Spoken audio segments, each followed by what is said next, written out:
it's now the version environment again that can be exploited. The thing that's so creditable to mines and to the Lima, you know, of Ramadi too, is they exploited it. In fact, that's the most credit I can pay to 1-6.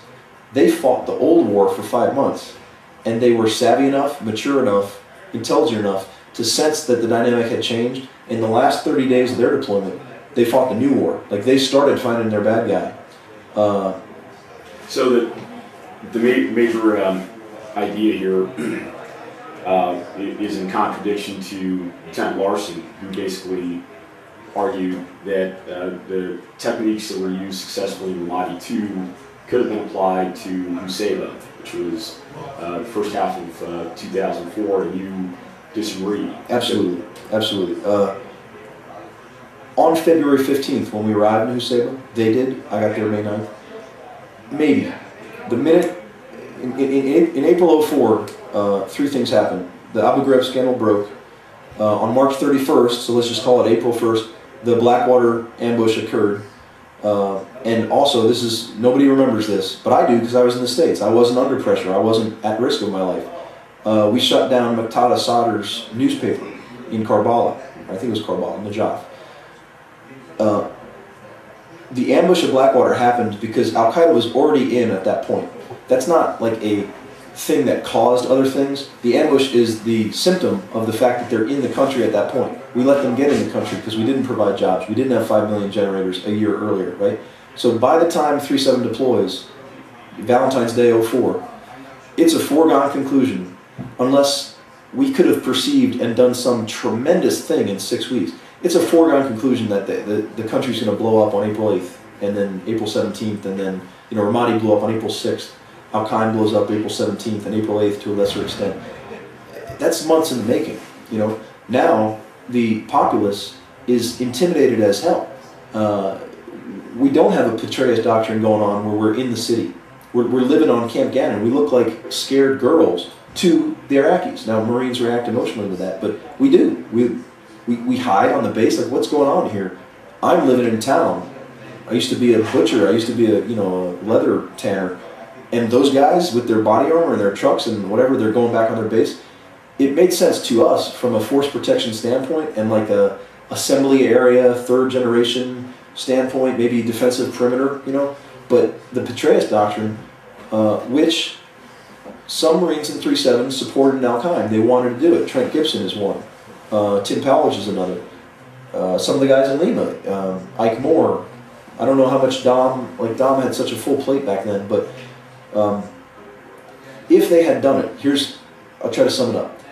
If we had done a 17th Street model and occupied a firm base like Trent Gibson wanted to occupy, there's a significant chance they would have been attacked and potentially overrun in Al-Qaim. There was almost no chance that was going to happen in April 07 Ramadi. And a year earlier, April 06 Ramadi, you know, it's half and half. So when the country blows up, this is what's so difficult if you're deployed that day. I think this is what I've learned for the future. You just have to fight it out. You have to, like, stay in the fight, stay engaged. I don't necessarily mean like engaged, but stay fully committed, attempt to do good, don't commit an Abu Ghraib. And it might be that for your whole deployment, you can't actually move forward. The bow wave of the people having to fight, and then a more complicated concept is what caused Al-Qaeda to lose the loyalty of the people. You have to let them continue to make these mistakes, and then they eventually lose the loyalty of the people, which happened more or less August 06. You know, I'll give you the more detailed later. Right. Until that happens, no, you can't just use these tactics and they're going to work.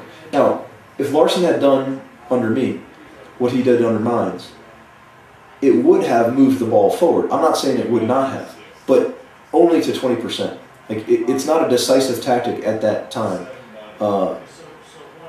If all of our companies had been doing it, and if the battalion had been in the mindset to support it, maybe we could have gotten to 40%. That would have caused the March 07 event to move forward in time to maybe June 06, you know. But it's certainly not like I or Colonel Lopez or anybody, you know, didn't get it, or Colonel Lopez made mistakes.